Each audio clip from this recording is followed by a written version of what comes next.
বসন্তকাল আসলে পরে গাছগাছালির মজা।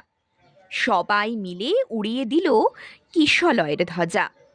সেজে গুজে চলল সবাই উৎসবে যোগ দিতে। শিমুল পলাশ সবার মাথায় টুকটুকে লাল ফিতে। কৃষ্ণচূড়ার আগুন রঙের ওড়না চুড়িদার। রাধাচূড়ার মতন আছে স্বর্ণচুড়ি কার। জারুল পারুল ভাই বোনেতে করছে কি হাঙ্গামা। ওদের যে চাই গোলাপি আর বেগনি রঙের জামা। আলোকসজ্জা নইলে কি আর তেমন শোভা খোলে। অমল তাসের ডালে সোনার ঝাড় লণ্ঠন দোলে। মুখ লুকিয়ে শুকিয়ে ছিল মাদার গাছের ডাল।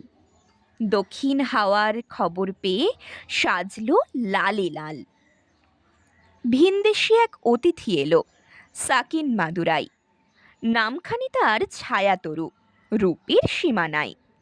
রুদ্রপলাশ নামটি বড় কঠিন এবং ভারী। কমলা রঙের পাপড়ি তাহার কেমন মনোহরী।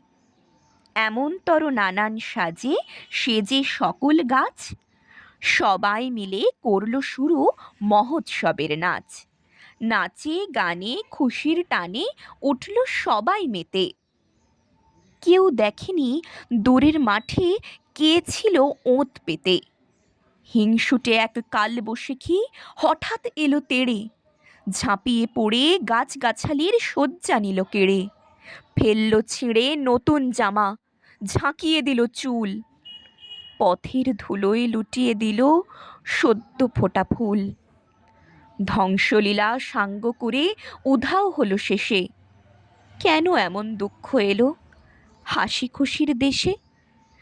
আসলে কি এমনি করেই জীবন ধারা বয়। সুখের ভীষণ কাছেই থাকে দুঃখ পাবার ভয়। ফুল ফোটানোর মাসেই আসে কালবৈশাখীর হানা। বিপদ কোথায় লুকিয়ে থাকে যায় না তাকে জানা। তাই বলে কি শিমুল পলাশ ফুটবে না আর কাল? রাত পোহালেই উঠবে ভোরে কৃষ্ণচূড়ার ডাল। হিংসুটে ঝড় আজকে যাদের হাত পা দিল ভেঙে, কালকে তারাই নতুন রঙে উঠবে আবার রেঙে। না হয় আবার ঝড়ের হাতেই দুঃখ পেতে হবে। ফুল ফুটিয়ে যাবেই তারা বসন্ত উৎসবে।